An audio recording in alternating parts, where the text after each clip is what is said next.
네, 오늘 하나님께서 우리에게 주신 말씀 함께 보겠습니다. 로마서 15장 8절에서 21절까지 말씀입니다. 내가 말하는 것은 이것입니다. 그리스도께서는 하나님의 진실하심을 위해 할례 받은 사람의 종이 되셨습니다. 이는 조상에게 주신 약속들을 확증하시고 이방 사람들도 그 긍휼하심을 받아 하나님께 영광 돌리게 하시려는 것입니다. 기록되기를 그러므로 내가 이방 사람들 가운데서 주께 찬양을 드리며 주의 이름을 찬송합니다 라고 한 것과 같습니다. 또 말하기를 이방 사람들아 주의 백성과 함께 기뻐하라 라고 했고, 또 말하기를 모든 이방 사람들아 주를 찬양하며 모든 백성들아 그를 찬송하라 라고 했으며, 또 이사야가 말하기를 이새의 뿌리 곧 이방 사람들을 다스리기 위해 일어나시는 이가 있으리니 이방 사람들이 그 안에 소망을 둘 것이다 라고 했습니다. 이 소망의 하나님께서 여러분의 믿음 생활 가운데 모든 기쁨과 평강을 충만하게 하셔서 성령의 능력으로 소망이 흘러넘치게 하시기를 빕니다. 내 형제들이여, 나는 여러분 자신이 선으로 가득하고 모든 지식이 충만함으로 서로 권면할 수 있으리라고 확신합니다. 그러나 하나님께서 내게 주신 은혜로 인해 여러분에게 몇 가지를 담대하게 쓴 것은 여러분에게 다시 생각나게 하기 위함입니다. 이 은혜는 나로 이방 사람들을 위한 그리스도 예수의 일꾼이 되게 해서 하나님의 복음을 전하는 제사장 직무를 수행하게 하시려는 것입니다. 이로써 이방 사람을 제물로 드리는 일이 성령 안에서 거룩하게 돼서 받으실 만한 것이 되게 하시려는 것입니다. 그러므로 내가 그리스도 예수 안에서 하나님의 일에 대해 자랑할 것이 있습니다. 하지만 그리스도께서 이방 사람들을 순종하게 하시려고 나를 통해 이루신 일 외에는 감히 아무것도 말하지 않겠습니다. 그것은 말과 행동으로, 표적과 기사의 능력으로, 하나님의 성령의 능력으로 이루어졌습니다. 그래서 나는 예루살렘에서 일루리곤까지 두루다니며 그리스도의 복음을 널리 전파했습니다. 또한 나는 그리스도의 이름을 부르지 않는 곳에 복음 전하기를 열망했습니다. 이는 남의 터 위에 집을 짓지 않으려는 뜻에서였습니다. 함께 읽습니다. 기록되기를 주의 소식을 받지 못한 사람들이 볼 것이요 듣지 못한 사람들이 깨닫게 될 것이다 라고 한 것과 같습니다. 아멘. 여러분, 디데이라는 말을 아시죠? 이 디데이의 사전적 의미는 이 중요한 작전이나 이 변화가 예정된 날을 예고할 때 사용되어지는 표현입니다. 즉 엄청난 변화를 촉발하는 날, 더 나아가 시대의 분기점을 나타내고자 할 때 우리는 이 디데이라는 표현을 사용하는데요. 과거 2016년 3월 9일에 이런 기사가 올라온 적이 있습니다. 디데이, 충격의 알파고, AI가 인간을 이긴 날. 여러분들도 다 들어보셨죠? 이날에 이 딥마인드라는 회사가 개발한 인공지능 컴퓨터 알파고가 인간 대표로 출전한 이세돌 구단과의 이 바둑 대결에서 승리를 거머쥔 날이었습니다. 또 바둑 얘기를 하니까 제가 눈치가 보여요. 네, 바둑도 잘 모르는 사람이 또 바둑 얘기를 이제 해야 되는데요. 틀리면 틀리다고 꼭 이야기를 해주십시오. 이 바둑은 9개의 화점을 포함해서 이 천문학적인 관점에서 약 360일을 1년으로 보는 것에 기반해 총 361곳에서 이 흰돌과 백돌이 이 접점을 보이며 이 변화무쌍한 수를 보여주는 방식으로 진행되어지는 것이죠. 맞나요? 많은 사람들이 이 바둑에는 이 우주의 원리가 숨겨져 있다고 칭송을 했고요. 그렇기 때문에 바둑은 오직 인간만이 할 수 있는 이 고차원적인 이 놀이다라고 생각을 해왔습니다. 하지만 2016년 3월 9일 이 인공지능 컴퓨터 알파고는 이세돌 구단과의 총 5번에 걸친 대국에서 4대1이라는 스코어로 가뿐히 승리를 거머쥐게 되었죠. 이 알파고와의 대결을 기점으로 많은 사람들이 인공지능에 대한 관심을 갖게 되었습니다. 그리고 경외심을 이제 느끼게 되었어요. 하지만 그와 반면에 이 두려움과 경각심을 가지게 된 계기가 되기도 했습니다. 물론 이전부터 인공지능이라는 것은 이 챗봇의 형태로 우리의 삶에 알게 모르게 응용이 되었죠.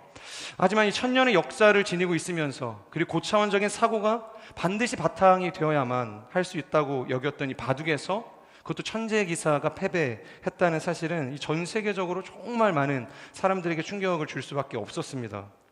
아마 시간이 지나면 지날수록 우리의 과학기술은 더욱 발전하게 될 것입니다. 당시의 알파고보다 훨씬 더 뛰어난 인공지능 컴퓨터가 개발이 되겠죠. 미래가 가까울수록 이 사람과 이 컴퓨터 간의 격차는 더 선명하게 벌어질 수밖에 없을 것입니다. 그래서 저는 이런 질문을 한번 던져보게 되었습니다. 과연 이 과학의 발전 여부와 상관없이 인간이 컴퓨터보다 뛰어나다고 여길 수 있는 지표는 어디에 있는가? 그렇게 말할 수 있는 영역은 어디에 있는가? 과연 인간은 컴퓨터, 인공지능을 가지고 있는 이 기계보다 뛰어날 수 있는 영역이 있다면 어떤 곳이 있을까요? 다들 겸손하신 것 같아요. 여러분, 가령 이 컴퓨터 드라이브를 검색으로 돌려서 우리가 어떤 파일을 한번 찾는다고 생각을 해보세요. 컴퓨터가 그 파일을 찾다가 없다라는 이 결과값에 도달하기까지 얼마의 시간이 걸릴까요? 아무리 짧아도 어느 정도의 시간은 걸리지 않겠어요? 또 대량의 조건이 걸려져 있는 어떤 검색을 하기 위해서는 더 많은 시간들이 걸리게 될지도 모릅니다.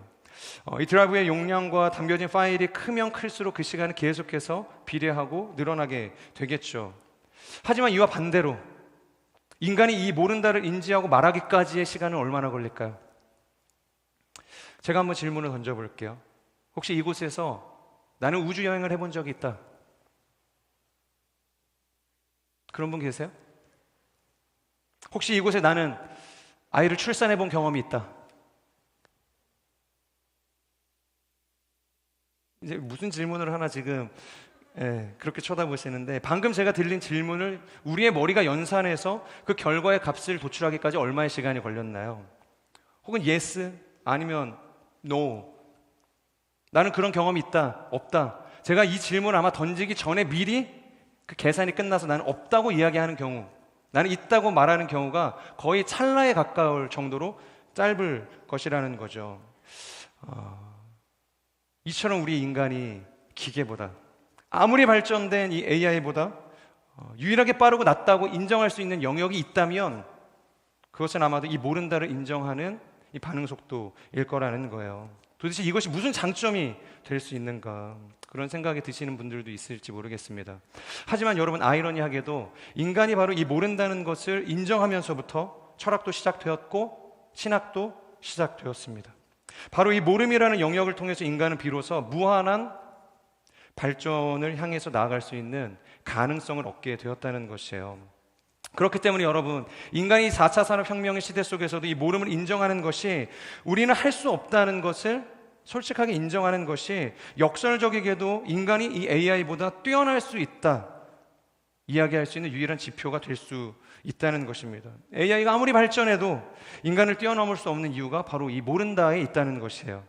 여러분, 그렇기 때문에 우리가 믿는 이 성경이라는 것, 이 복음이라는 것도 이 인간의 모름, 인간이 할 수 없다는 것을 인정하는 것으로부터, 우리의 무기력함이 얼마나 큰지를 인정하는 것으로부터 시작이 되었고, 그리고 그것을 절망으로 매듭짓지 않고 우리를 오히려 소망 가운데로 나아갈 수 있게 하는 통로로서 존재하고 있다는 것입니다. 왜냐하면 우리가 그것을 인정하기 시작할 때 하나님을 향한 진정한 니즈가 발생하기 때문이에요. 저는 부족합니다. 이 죄의 문제를 해결할 수 있는 방법이 없습니다. 그때 우리는 하나님을 향한 우리의 시선이 열릴 수 있게 되어진다는 것이에요. 그렇기 때문에 이 기독교의 신앙은 나의 결핍, 나의 이 무기력함을 인정하는 것으로부터 시작된다라고 이야기할 수 있는 것이에요. 나의 부족함을 인정하고 바로 하나님을 인정하는 것, 하나님을 경외하는 삶을 살아가게 하는 것, 이것이 바로 기독교 신앙의 핵심이자 기독교 진리가 주는 최고의 지혜다라고 이야기할 수 있는 것입니다. 그런데 중요한 것은 사람들이 그것을 잘 모른다는 것이에요. 신앙생활을 하면서도 하나님 앞에서 자신의 연약함과 자신의 부족함을 솔직하게 고백하는 것 자체가 너무나 어려운 일이 돼버렸다는 것이에요. 끊임없이 세상적인 방법으로 자신의 바벨탑을 쌓고 자신의 유토피아를 건설하기 위해서 이 몸부림치는 인생, 이것이 세상 사람들의 이야기가 아니라 교회 안에 있는 우리의 모습이기도 하다라는 것이죠. 여러분, 이 유토피아를 헬라 원어로 보면 이 후투퍼스라는 단어가 사용이 되어지는데, 이 원어의 뜻은 그런 곳은 없다 라는 의미가 아닌가요? 우리가 아무리 노력해도, 아무리 우리의 인생의 바벨탑을 쌓고 그 이데아를 향해서 달려나아가도 그런 곳은 존재하지 않는다는 거예요. 그것은 결코 우리가 도달할 수 없는 영역이라는 것입니다. 그래서 우리가 믿는 이 복음 안에서 구원이라는 것은 도달하는 것이 아니에요. 찾고 발견하는 것이 아닙니다. 그저 임한다. 로마서에서 계속 이야기하고 있어요. 임한다. 우리를 찾아와 덮치는 것. 그래서 구원이라는 이 단어는 신적 수동태가 사용되어진다는 거예요. 능동적인 어떤 우리의 인간적 열심으로 쟁취하고 도달하는 것이 구원이 아니라 하나님의 신적인 능력, 그것이 구원의 역사로 우리 가운데 덮쳐지는 것, 임하는 것, 그것이 구원이라는 것이에요. 성령이 우리에게 급하고 이 강한 바람과 같이 찾아오신 것처럼 하나님 자신이셨지만 육신을 입고 이 땅에 인카네이션, 이 성육신 하신 것처럼 그렇게 찾아오시는 것, 그것이 바로 구원이라는 것이에요. 그래서 오늘 본문인 이 8절의 말씀도 이렇게 시작하고 있죠. 우리 8절의 말씀을 같이 한번 읽어볼까요? 시작. 내가 말하는 것은 이것입니다. 그리스도께서는 하나님의 진실하심을 위해 할례 받은 사람의 종이 되셨습니다. 이는 조상에게 주신 약속들을 확증하시고. 아멘. 예수님께서 할례 받은 사람들, 즉 유대인들을 이야기하는 것이에요. 그 사람들의 종이 되기를 자처하셨다. 그러니까 추종하셨다라고 이 개역 개정에서는 표현을 하고 있습니다. 그러니까 예수님께서 그들에게 찾아오셨다는 것을 지금 이야기하고 있는 것이에요. 할례가 구원의 지표이며 이 율법의 의로움을 실천할 수 있는 유일한 수단이라고 생각했던 이 유대인들을 찾아오셔서 그 길은 잘못되었다고 이야기하는 거예요. 너희는 내 뜻과 전혀 다른 방향을 향해서 헛된 열심을 가지고 나아가고 있다. 그것을 위해서 예수님께서 친히 그들 가운데 찾아오셨다는 거예요. 그러니까 율법의 추종자가 되셔서, 그러니까 할례의 추종자가 되셔서 그들과 함께 거하기를 자처하셨다는 것이에요. 이처럼 예수님께서 우리를 찾아와 주시지 않는다면 유토피아, 그것은 진짜로 말 그대로 유토피아로 끝나는 것입니다. 그런 곳은 존재할 수도 없고 도달할 수도 없게 되어지는 것이죠. 우리가 믿고 힘써 행하는 이 율법의 의라는 것은 결국에는 썩은 동아줄이 되어서 주님으로부터, 구원으로부터 끊어지게 되는 날이 올 것이라는 거예요. 그래서 주님이 오셨다. 우리는 이 사실을 인정하고 주님 앞에서 무엇을 해야 하는가? 주님, 우리는 주님이 필요합니다. 오늘도 우리에게는 주님의 도우심이 간절히 필요합니다. 이것을 고백할 수 있어야 한다라고 지금 이야기하는 것입니다. 자, 그렇다면 주님께서는 오셔서 유대인들의 이 종을 자처하고 계시는데 무엇을 전하고자 하시는 것인가? 이 8절을 보면 약속들을 확증하려고 하신다, 그렇게 이야기하고 있습니다. 약속들을 확증하려고 한다. 그 약속을 확증하기 위해서, 그것을 성취하고 이루기 위해서 이 유대인들의 종으로 자처하셨다는 것이에요. 총 4개의 구절을 들어서 소개하고 있는데 어떠한 것인가? 이 첫 번째 구절은 이 9절 하반절 말씀인데요. 우리 같이 한번 읽어보겠습니다. 시작. 그러므로 내가 이방 사람들 가운데서 주께 찬양을 드리며 주의 이름을 찬송합니다라고 한 것과 같습니다. 네. 이것은 시편 18편 이 49절의 말씀을 인용한 것입니다. 바로 유대인들이 이 열방 앞에서 주님을 찬양하게 될 것이라는 거죠. 유대인들이 이 열방이 보는 앞에서 하나님을 찬양하게 될 것이다. 그런데 단순히 이것은 유대인들 안에서의 이야기만을 하는 것이 아니라 더 나아가서 그 하나님의 언약이 이방인들을 향해서까지 뻗어나가기를 원하고 계신다는 거예요. 그래서 9절 상반절을 보면 이렇게 이야기합니다. 이방 사람들도 그 긍휼하심을 받아 하나님께 영광 돌리게 하시려는 것입니다. 그리고 10절 말씀, 이방 사람들아 주의 백성과 함께 기뻐하라. 그리고 11절, 모든 이방 사람들아 주를 찬양하며 모든 백성들아 그를 찬송하라. 그리고 마지막 12절, 이새의 뿌리 곧 이방 사람들을 다스리기 위해 일어나시는 이가 있으리니 이방 사람들이 그 안에 소망을 둘 것이다. 여러분, 주님께서 죽어가던 우리의 인생 가운데 찾아오셨어요. 그러니까 어떤 짓을 해도 구원에 이를 수 없던 우리의 인생, 결핍된 인생 가운데 이 풍성한 구원의 빛으로 우리 가운데 오신 분, 그분이 예수 그리스도라는 거예요. 우리의 종을 스스로 자처하시면서 이 땅 가운데 머물길 원하셨던 분. 그래서 그 구원의 목적은 우리 자신의 구원으로만 끝나서는 안 된다는 것입니다. 유대인들이 열방 앞에서 하나님을 찬양하는 인생이 되었다면 그 다음은 무엇인가? 이방인들도 하나님을 찬양할 수 있게끔 해줘야 한다라는 거예요. 우리가 지난주 본문을 보면 그 7절 말씀에 이렇게 쓰여져 있습니다. 그러므로 그리스도께서 하나님의 영광을 위해 우리를 받아주신 것처럼 여러분도 서로 받으십시오. 그러니까 주님이 우리를 위해서, 우리의 구원을 위해서 이 땅 가운데 오셔서 우리를 용납해 주시고 영접해 주시고 품어 주시고 사랑해 주신 것처럼 그 이유가 뭐냐는 거예요.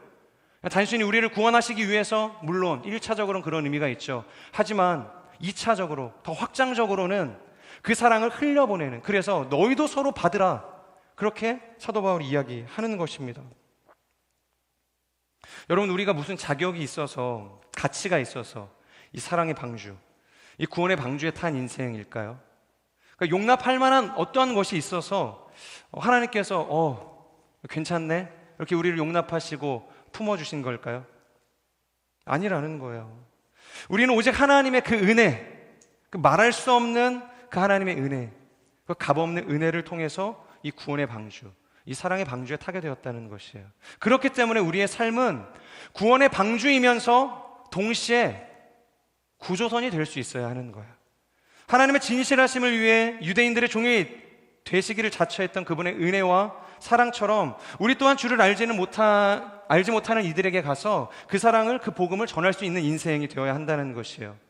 여러분, 우리의 교회는, 우리의 삶은 유람선이 아니잖아요. 그러니까 산청 경계를 둘러보면서 자신의 구원에 취해서 그렇게 살아가는 인생이 아니라는 것입니다. 오직 이 배가 이 구원의 방주로 이 세상 가운데 떠 있을 수 있는 까닭은 방주 바깥의 이 홍수 속에서 휩쓸려 가고 있는 한 사람이라도 하나님께서 우리를 통해 건지길 원하시기 때문에 이 구원의 방주가 교회라는 이름으로 세상 가운데 있는 것이에요.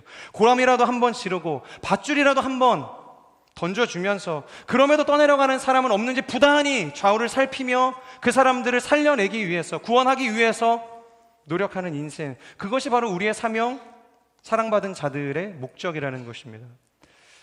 우리가 뭐하러 직장을 나가야 하는가? 우리가 왜 돈을 벌어야 하는가?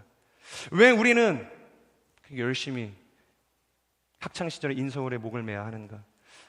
도대체 그거 해서 뭐 할 거냐는 것입니다. 그렇게 해서 하나님은 우리를 통해서 무엇을 하길 원하시냐는 거예요.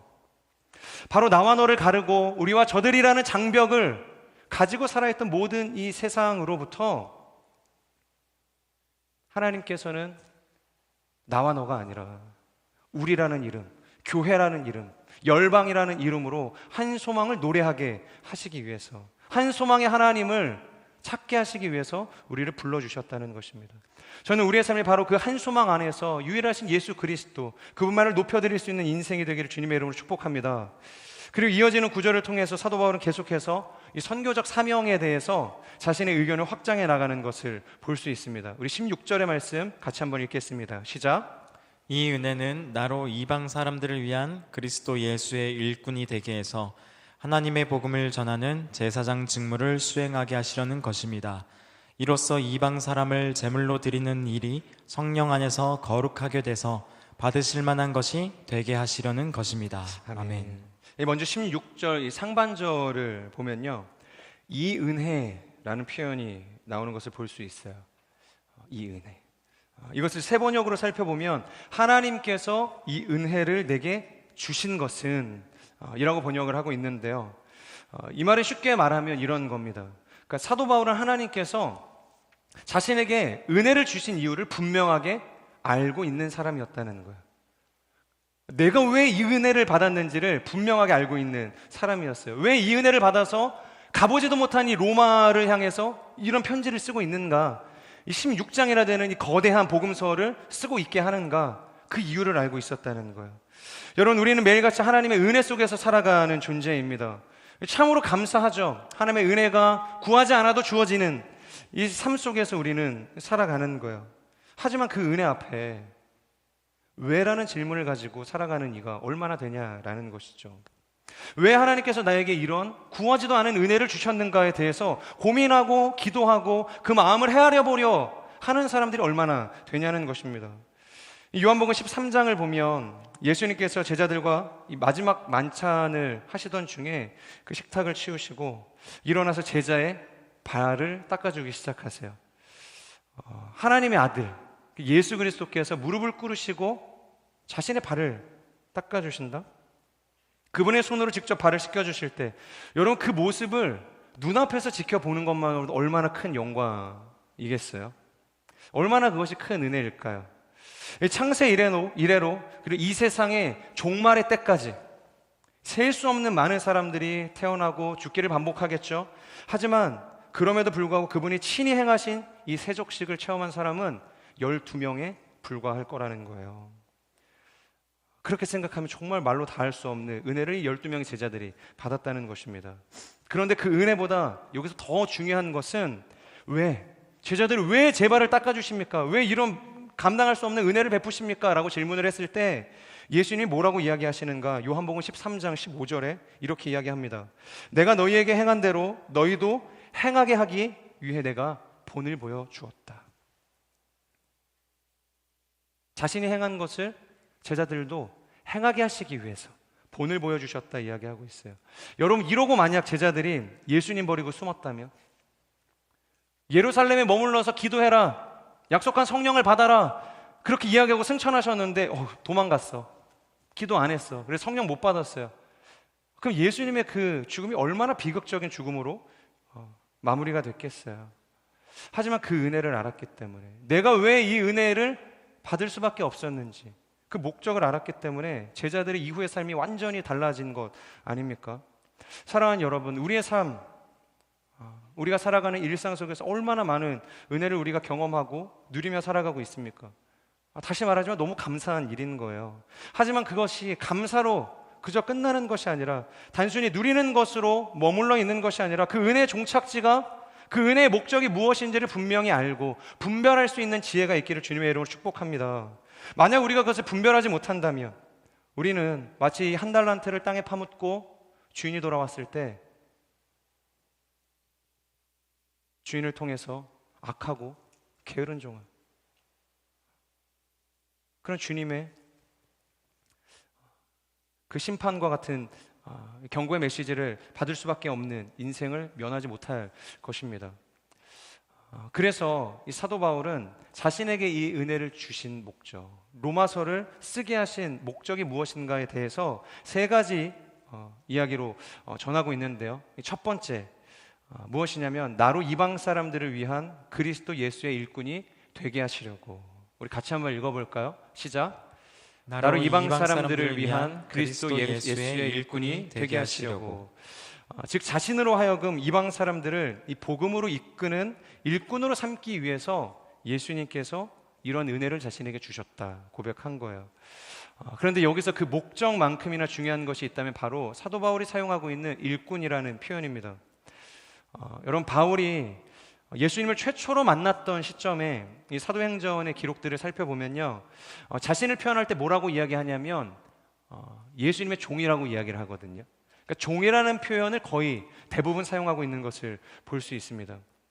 그런데 이 시점으로부터 약 20년이 지나 바울이 이 로마서를 기록하고 있는 이 현재, 자신을 가르쳐 뭐라고 이야기하고 있죠? 종이 아니라 일꾼이라고 이야기하고 있다는 거예요. 물론 이 종이나 일꾼을 이 영어적으로 볼 때는 이 서번트라고 말할 수 있지만, 원어적으로 보면 그 의미가 굉장히 달라지는 것을 볼 수 있다는 거예요. 먼저 이 종으로 번역된 헬라어 이 휘페레테스는 배의 가장 이 밑창에서 이 노를 젓는 사람들을 가르칠 때 사용하는 단어입니다. 이들은 절대로 밖을 내다볼 수가 없어요. 노를 젓지만 배가 어느 방향을 향해서 가고 있는지 알 수가 없습니다. 그리고 실제로 알 필요도 없어요. 그저 이 지휘관의 북소리에 맞춰서 하루 종일 그냥 노를 젓기만 하면 되는 거예요. 그것이 종의 역할인 것입니다. 그렇기 때문에 말하자면 이것은 사실 사람이라기보다는 그러니까 기계와 같다고도 이야기할 수 있는 거예요. 아무런 생각이 필요가 없어요. 의견이 필요가 없어요.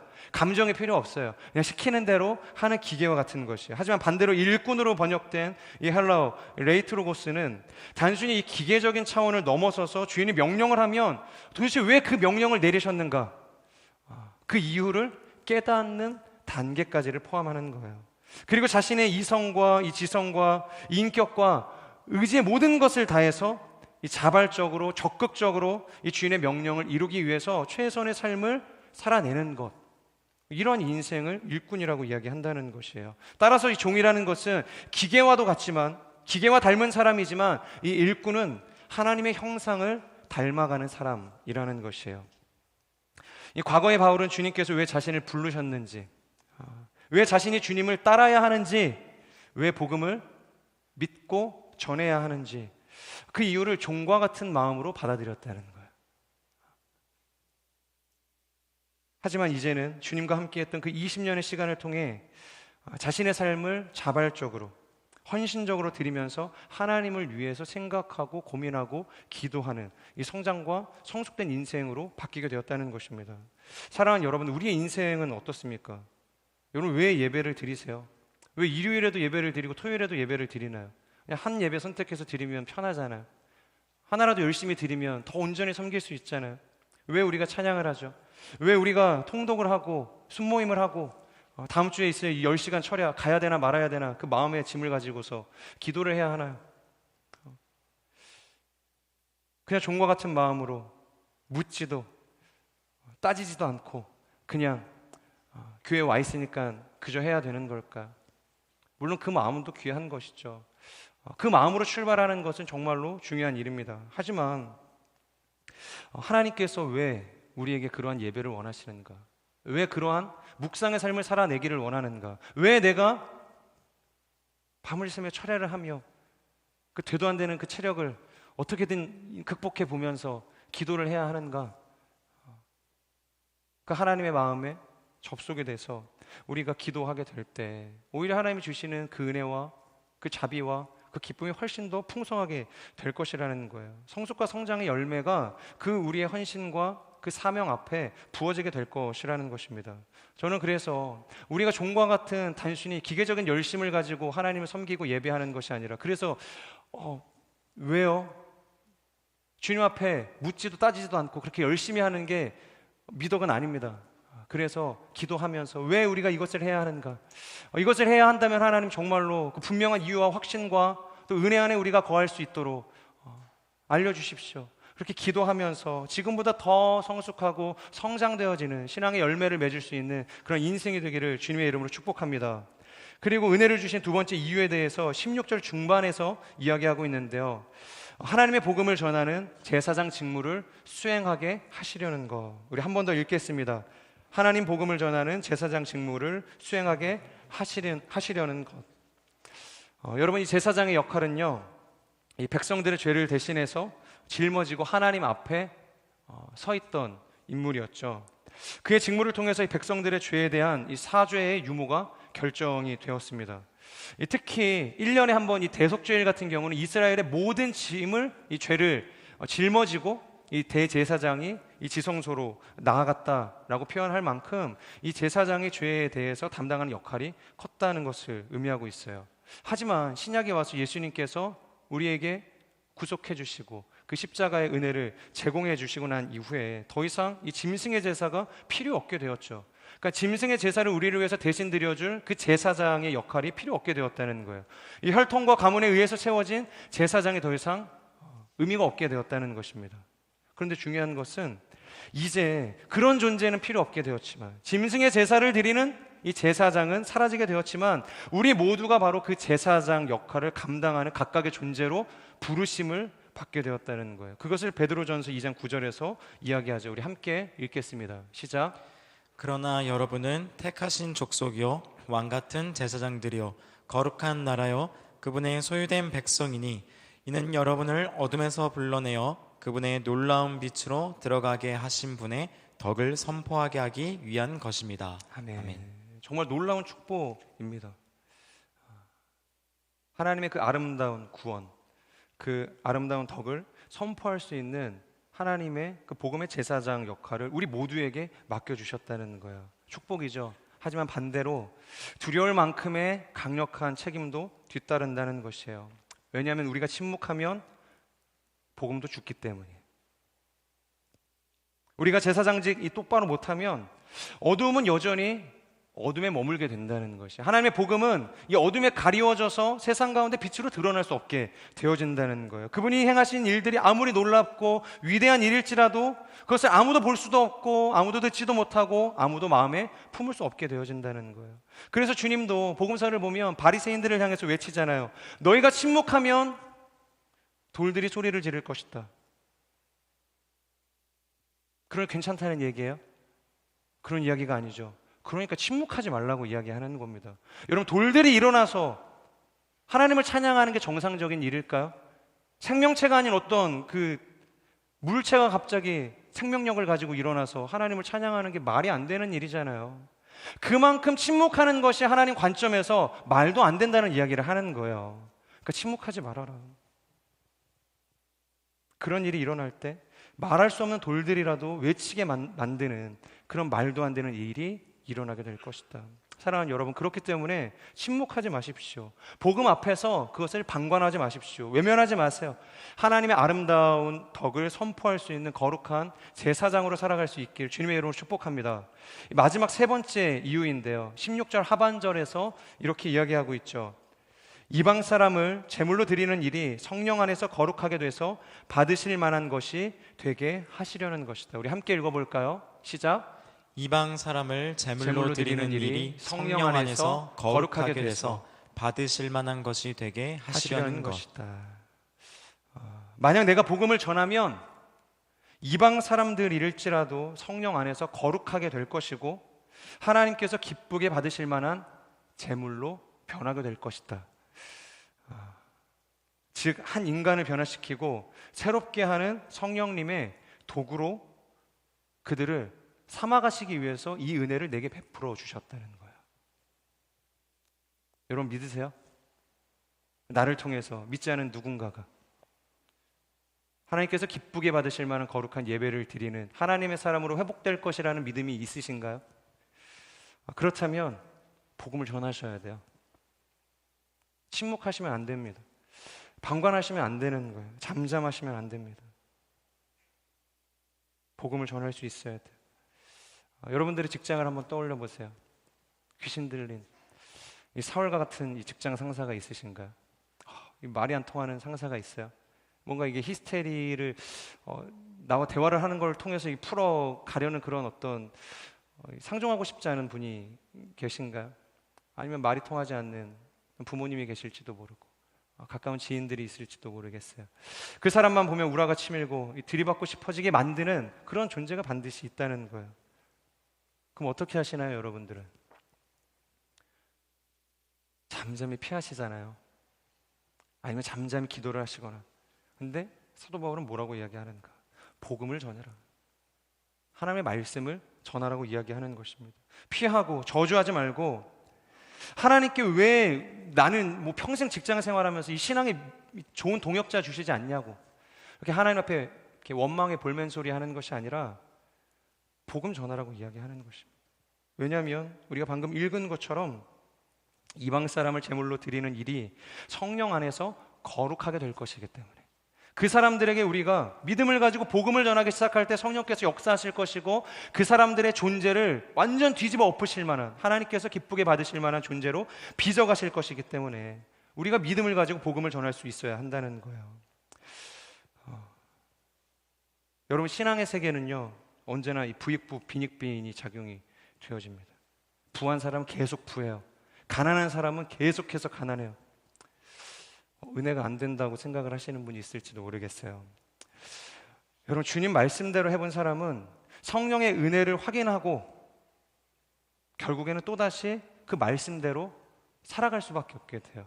한번 하나님의 말씀대로 순종하며 살았을 때 하나님이 얼마나 놀라운 일을 행하셨는지에 대한 결과를 경험하는 인생이었다고 한다면 나중에 똑같은 상황으로 하나님께서 부르시는 그 자리 속에서 침묵하지 않게 된다는 거예요. 똑같은 믿음을 가지고 하나님의 은혜를 구하며 순종하게 된다는 거예요. 그리고 더 큰 은혜를 하나님 앞에 갈망하는 존재가 된다는 것이죠. 반대로 할까 말까 고민을 하다가 결국엔 포기하고 좌절하는 사람들은 성령님의 은혜를 경험하지 못하고 결국 더 안 하게 돼요. 더 비참한 인생이 되어지는 것입니다. 그래서 성령님의 세계, 이 은혜의 세계, 이 신앙의 세계는 결코 평등하지 않습니다. 창세기부터 이 요한계시록까지 성경에서는 결코 단 한 번도 평등이라는 단어를 사용한 적이 없어요. 왜냐하면 하나님께서는 평등하신 분이 아니라 공평하신 하나님이시기 때문입니다. 언제나 믿고 행하는 사람에게 더 큰 은혜를 주시는 분이시고 반대로 믿지 못하는 사람들에게는 있는 것마저 취해서 거두어 가시는 분, 그분이 하나님이시라는 거예요. 그래서 17절에서 19절까지를 보면요 하나님의 말씀에 순종해서 살아갔던 자신의 삶이 어떠했는지에 대해서 간증하고 있습니다. 17절 자신에게 자랑할 것이 있다고 이야기하고 있어요. 그것이 무슨 자랑인가? 19절, 표적과 기사의 능력으로, 성령의 능력으로 예루살렘에서부터 일루리곤까지 하나님의 복음을 내가 전했다. 그 복음이 전해졌다고 이야기하는 거예요. 지난주에 제가 고린도서를 이야기하면서 바울이 얼마나 심한 고난을 당했는지를 이야기하지 않았습니까? 그런 고난 가운데에서도 하나님께서 행하신 놀라운 일들을 경험하고 나니까 복음을 전할 수밖에 없는 인생이었다는 거예요. 그래서 18절, 수많은 이방 사람들이 주께 돌아오게 된 것이에요. 예수 그리스도께 순종하는 인생이 되었다는 것입니다. 사랑하는 여러분, 만약 우리가 이 충만한 성령의 능력, 성령의 이 은혜를 경험한 인생이라고 한다면 어떻게 복음을 전하지 않을 수 있겠냐는 거예요. 그럴 수 없다는 것입니다. 문제는 우리의 일상이, 우리의 매 순간이 그 성령님의 능력을 경험하지 못하고 있다. 그것이 유일한 문제인 것입니다. 여러분, 사도 바울이라고 처음부터 대단했던 이방인의 사도 아니었습니다. 그도 굉장히 연약한 존재였어요. 이 바울이 1차 전도 여행을 할 때 뭐 우리는 그가 성숙했다 이야기하겠죠. 전도 여행이라는 것 자체가 사실 대단한 믿음이 있어야 할 수 있는 거니까. 물론 우리보다 훨씬 성숙하고 대단한 믿음을 가진 존재였지만 성공적으로 그의 1차 전도 여행이 완수되었다고 보기는 어렵다는 거예요. 실패도 있었고 그의 교만함도 있었고 다분히 나타나는 그의 연약함도 이 전도 여행 가운데 계속해서 고백되어졌다는 거예요. 그리고 2차 전도 여행 때는요, 그의 연약함이 가장 적나라하게 드러났던 순간이기도 했습니다. 이 고린도에 이르기까지 도망가다가 결국 고린도에서 어떻게 된 줄 아세요? 완전히 널브러져서 그가 전도를 하기는 했어요. 그렇죠? 마치 종처럼, 기계처럼 내가 이곳에 왔으니까 어쩔 수 없이 전하는, 힘을 잃고 형식적으로 복음을 전하는 인생으로 전락하게 되었다는 거예요. 그래서 하나님이 그 전도하는 바울에게 찾아오셔서 뭐라고 이야기를 하시냐면, 야, 왜 두려워하냐? 담대히 전해라. 두려워하지 말아라. 하나님의 복음을 담대하게 전해라. 여러분, 사도 바울은요, 복음을 안 전한 적이 없어요. 어느 지역을 가든 항상 회당을 먼저 찾았고 그곳에서 강론을 했고 하나님의 복음을 전하는 인생이었다는 거예요. 고린도에서도 복음을 전했어요. 그런데 하나님께서 복음을 전하라고 이야기하시는 거예요. 왜요? 하나님은 그 마음의 중심을 아시는 분이시기 때문에, 그 마음의 중심을 다 보시는 분이시기 때문에 이 사도 바울이 두려워하고 있었다는 거예요. 사도 바울이 두려움 가운데 하나님의 복음을 어쩔 수 없이 형식적으로 전하고 있었다는 거예요. 힘차게 달려갔던 그 사도 바울도 그 복음의 여정 속에서 두려워할 때가 있었다는 것입니다.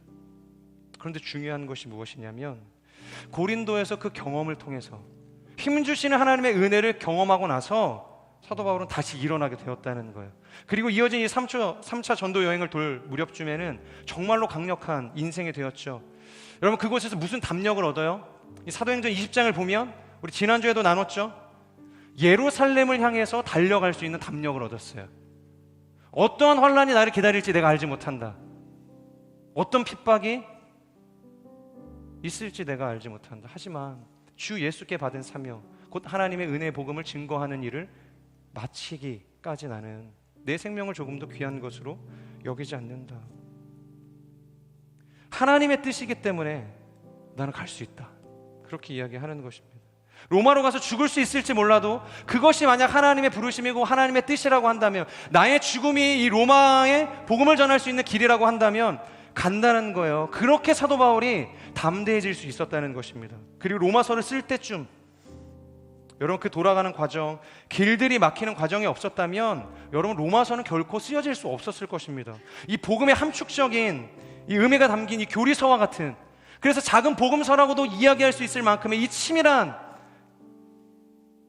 신학적 서신서가 만들어질 수 없었을 거라는 거예요. 불가능했다는 것입니다. 그래서 켄 가이거 목사님의 이 폭풍 속의 주님이라는 책을 보면 사도 바울은 이 폭풍 속에서 오히려 담대할 수 있었다고 이야기해요. 왜냐하면 폭풍 한번 만나보고 파손도 당해보고 그 바다 속에서 죽을 만한 어떤 위협도 경험해봤지만 언제나 시마다 때마다 그 위협 속에서 하나님께서 자신을 건져내시는 것을 경험했기 때문에 폭풍이 두렵지 않은 거예요. 그 죽음이 두렵지 않은 것입니다. 오히려 그곳에서 더 크신 하나님의 은혜를 경험할 수 있게 되었다는 거예요. 그래서 그 은혜 결과물로 로마로도 갈 수 있는 것입니다. 예루살렘을 향해서도 나아가게 되는 것이. 여러분, 지금 튀르키예로 선교를 떠나 있는 저희 공동체 지체도 있죠. 저희 드림그룹을 섬기는 오경곤 그룹장님 가 계세요. 지난주에 왜 자기 파송기도 안 해주셨냐고 공항에서 이렇게 이야기하셨는데, 네, 죄송합니다. 네. 왜 가냐는 거예요. 저는 취소될 줄 알았어요. 제가 믿음이 없었나요?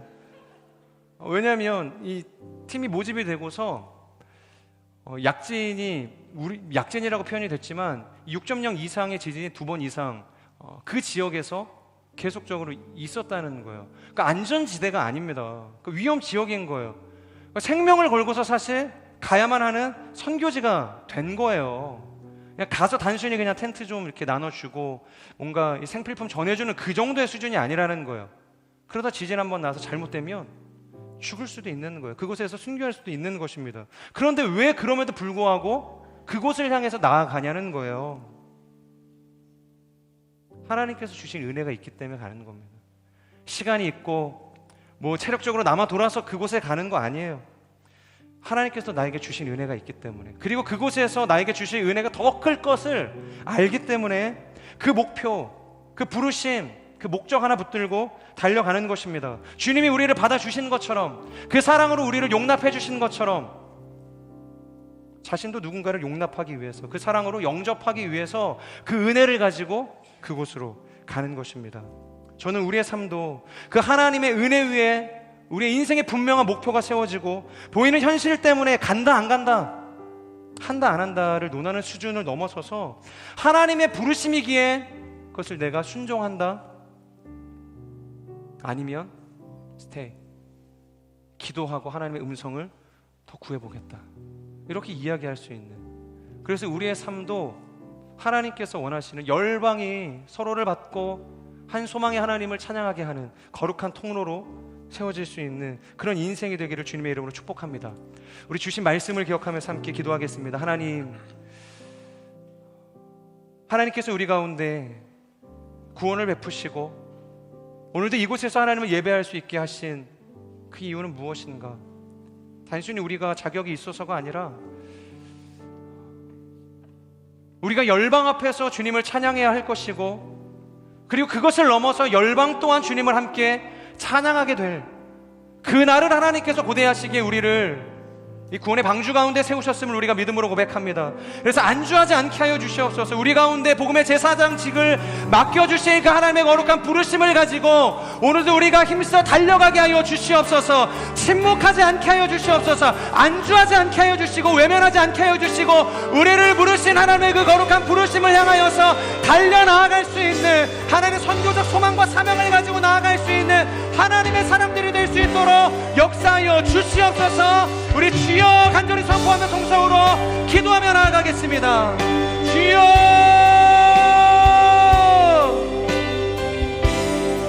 신실하신 하나님, 오늘도 우리를 부르신 그 선하신 주님 바라보며 나아갑니다. 믿음의 주여, 오늘도 우리를 온전케 하시는 예수 그리스도, 그분 한 분만을 바라보며 나아가는 복된 인생이 될 수 있도록 하나님 인도하여 주시옵소서. 우리에게 왜 이런 구원을 주셨는가? 하나님, 우리의 힘으로, 우리의 능으로는 결코 그 구원에 도달할 수 없음을 고백합니다. 하나님의 나라에 도달할 수 없음을 고백합니다. 그저 우리의 인생은 무기력할 것이고 우리의 인생은 결코 구원에 도달할 수 없는 하나님 연약한 인생으로 마무리되어질 것입니다. 누구도 우리의 죄의 문제를 해결할 수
주의 성령을 의지하며 나아갑니다.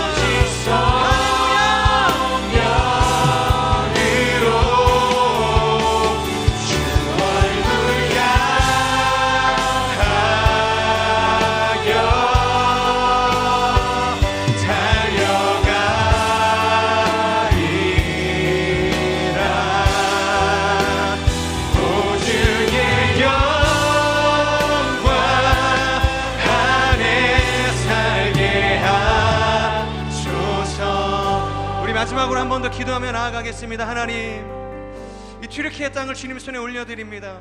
지진으로 인해서 정말로 심각한 고난과 절망과 우울과 상실을 경험하고 있는 그 땅을 하나님 축복하여 주시옵소서. 그 땅을 받아 주시옵소서. 하늘로부터 임하는 그 평강과 안식과 기쁨과 은혜로 충만케 하여 주시옵소서. 특별히 하나님, 지난 목요일 하나님 더 멋진 세상이라는 이름을 가지고 하나님 온누리 교회 많은 청년들이 그 튀르키예 땅으로 하나님 선교적 열심을 가지고 나아갔습니다.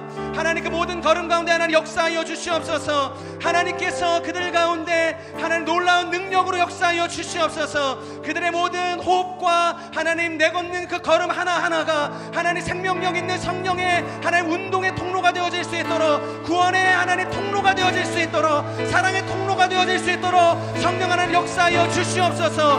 무엇보다 하나님 그곳에 머물게 된 모든 기간 가운데 하나님 안전하게 하여 주시고, 하나님 영적으로나 육적으로나 하나님 시험에 빠지지 않게 하여 주시고, 능히 주님이 주시는 믿음 안에서 승리하는 선교의 시간이 될 수 있도록 기름 부어 주시옵소서. 우리 주여 간절히 선포하며 통성으로 기도하며 나아갑시다. 주여, 신실하신 하나님, 이 튀르키예 땅을 주님 손에 올려드립니다. 이 시리아 땅을 주님 손에 올려드립니다. 하나님 지진으로 인하여서 하나님 힘들어하고 있습니다. 눈물을 흘리고 있어요. 하나님 그 민족을 하나님 긍휼히 여겨주시옵소서. 하나님 그들의 흘려진 눈물을 닦으시고, 하나님 상처 입은 그들의 마음을 만드시고, 하나님 그들을 위로하시고, 그들과 함께 울며 그들과 함께 기뻐할 수 있는 하나님 놀라운 은혜가 하나님 그 땅 가운데 가게 하여 주시옵소서.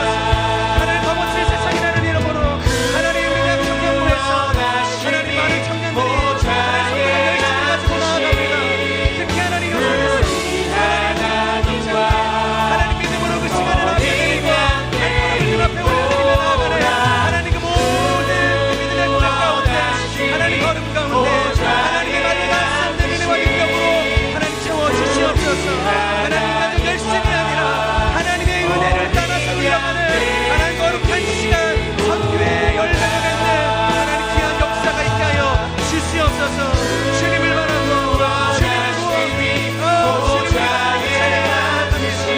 하나님을 사랑한 사람의 마음 가운데 동일한 하나님의 열정과 열방과 안전함을 가지고 주 앞에 서고자 나아가는 하나님 놀라운 은혜가 있게 하여 주시옵소서. 오 주님, 구원을 찬양합니다. 우리 가운데 베푸신 놀라운 은혜를 찬양합니다. 할렐루야. 주님을 찬양합니다. 신실하신 하나님, 우리의 구원의 반석이 되시는 그 완전하신 주님을 찬양합니다. 우리 가운데 이 놀라운 은혜를 주신 하나님 그 목적이 있다면 단순히 그 구원의 기쁨 가운데 안주하는 것이 아니라 열방이 주께 돌아오기까지 우리와 열방이 함께 소리 높여 한 소망의 하나님을 찬양하기까지 하나님 그날을 보기 원하는 그 하나님의 마음이 하나님 그 은혜 가운데 담겨져 있는 줄 우리가 믿게 하여 주시옵소서. 그래서 결코 세상 속에서 우리가 침묵하지 않게 하여 주시고, 잠잠하지 않게 하여 주시고, 방관하지 않게 하여 주시고, 물러서지 않게 하여 주시고, 복음이 필요한 곳이라면 그곳이 하나님께서 원하시는 거룩한 지성소가 되기를 원하는 곳이라면 우리가 외치게 하여 주시옵소서. 예수 그리스도의 그 영화롭고 아름다우신 그 구원의 덕을 선전할 수 있는 하나님의 복음의 제사장적인 역할을 감당하는 하나님의 사람들이 될 수 있도록 역사하여 주시옵소서. 그래서 우리의 삶을 통하여서 그 복음의 외침을 드리는 모든 우리의 인생의 발걸음을 통하여서 하나님의 나라가 열리게 하여 주시고, 주님을 알지 못하는 수많은 열방이 주께로 돌아오게 되어지는 놀라운 구원의 회복이 일어날 수 있도록 하나님 인도하여 주시옵소서. 특별히 하나님 튀르키예 땅과 시리아 땅을 주님 손에 올려드립니다. 지진으로 인해 피해를 당하고 있는 모든 하나님 그 영혼들 가운데 찾아가 주셔서 그들을 위로하여 주시고 그들을 치유하여 주시고 다시 한번 하나님이 주시는 그 평강과 그 기쁨과 소망 안에서 일어나게 되어지는 삶의 회복을 경험하게 하여 주시옵소서. 그래서 하나님 대학 청년부 이 더 멋진 세상과 함께 하나님 주신 은혜를 가지고 하나님 선교의 위대한 걸음을 하나님 그곳으로 나아갑니다.